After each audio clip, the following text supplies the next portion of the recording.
opportunity. Yeah. Another piece of the conversation, at least here in Whatcom County, talking about farmers, we talk a lot about our sustainable farm community, and there's a big interest in being local.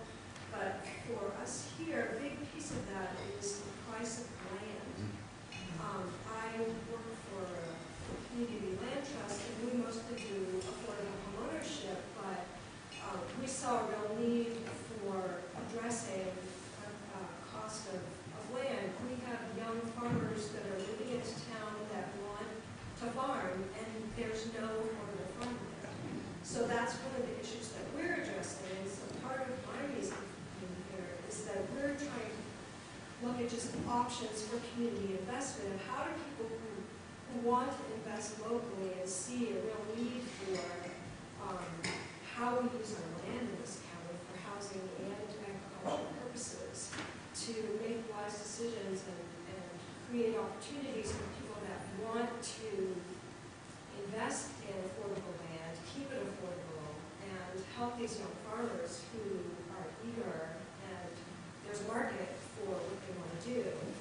And I know it isn't just tied in with banks, so I don't want to sort of derail that conversation, but I think that it really needs to be part of this conversation is Absolutely, yeah. And we had the exact same problem. So to reiterate the question, it's we have a value of eating local and a value of buying from our local farmers, and yet there's a big barrier to hurdle. If you have not been birthed into a family with agricultural land, it's really difficult to own land and become a farmer. So you've got multiple hurdles. You're starting a business, acquiring land, all these things. And so the banking side, to make the connection, is that makes a really difficult context to lend into when the projected business is not going to be able to the cash flow to support a loan for that size of a property value. So then you're doing exactly, I think, the right thing. It's forming community partnerships. It's starting the dialogue, finding relationships among your community banks to be able to say what parts could be picked up by the private lender, what parts need to be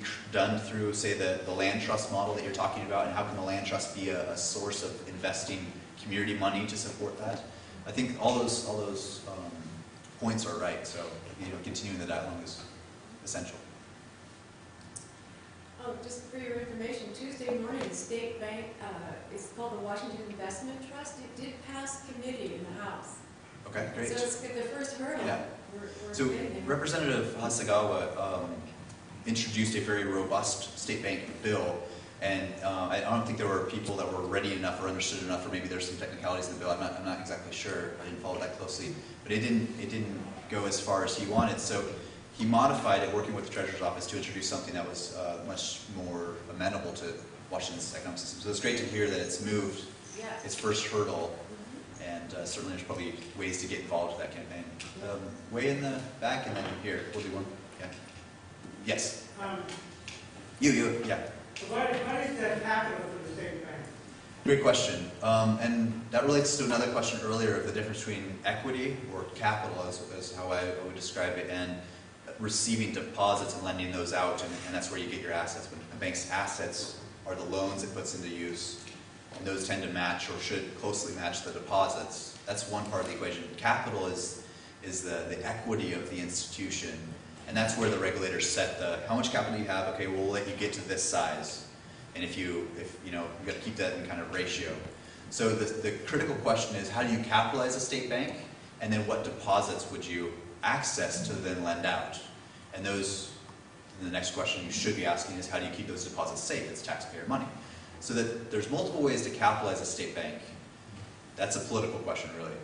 We in Oregon are not going to leverage in the beginning because there are untapped pools that we've identified that are for economic development that aren't even being used for economic development. So let's just start there and start getting a couple hundred, $200, $300, $400 million, $500 million. Let's get that flowing through our local banks first, and then let's talk about leveraging. Because once you add leveraging, then you have the capital ratios and leveraging, and then how do you keep money safe, and these different questions. So kind of going around a little bit for educational sake on that issue, it would be up to your legislators to figure that out. We would like, when we capitalize a state bank, to do general obligation bonds I should invest in Oregon bonds, where the public could go and get bonds small enough denomination that we could give them, buy them for our kids type thing, and that would capitalize the bank, 25 million or like quarter of a billion, something like that, to then leverage into something larger. That would be the most expedient, but that process takes a few years just to get bonds authorized, and certainly in a recession, it's politically difficult. Sorry for the really long-winded answer. And there's one. In Holland, I don't have a whole lot of information about this, but they organized and prepared to transfer their money out of these banks and used the threat to make demands on them to hold the standards like CEOs being paid only 10 times greater than low-level workers, things like that. And they did that through unions. They have really strong unions in Holland. I was wondering, what sort of organizations do you recommend moving through to accomplish the change that we're talking about and move the focus away from this kind of consumer politics mentality that we should be better people and move our money and into something like they should not be allowed to use their money this way? That's an excellent question. This is America. That's my first kind of heavy sigh. You look at who surrounds our president. You look at who surrounds our elected leaders at the national level, where these types of reforms have to happen. And I don't hold a lot of hope that we could break through that moneyed system to achieve meaningful change. And the flip side is, wouldn't it be beautiful and empowering for communities to be in control and conscious and intentional with our money and in relationships with local decision makers who can decide together the growth of our local economies. That's my vision. That's really the driving force behind Real Wealth of Portland and the Oregonians for State Bank campaign. As soon as I say that, well, there's larger deals, the affordable housing deal I mentioned, or say maybe your dairy farmer or a local commercial fisherman operation that need more lending potential than even a couple banks come together. That's where the state bank comes in. So really to separate ourselves, to insulate ourselves, and create resilient state and local economies, we need an entire financial system that's apart from the Wall Street Bank. So it's different. Did you have a follow-up? Well,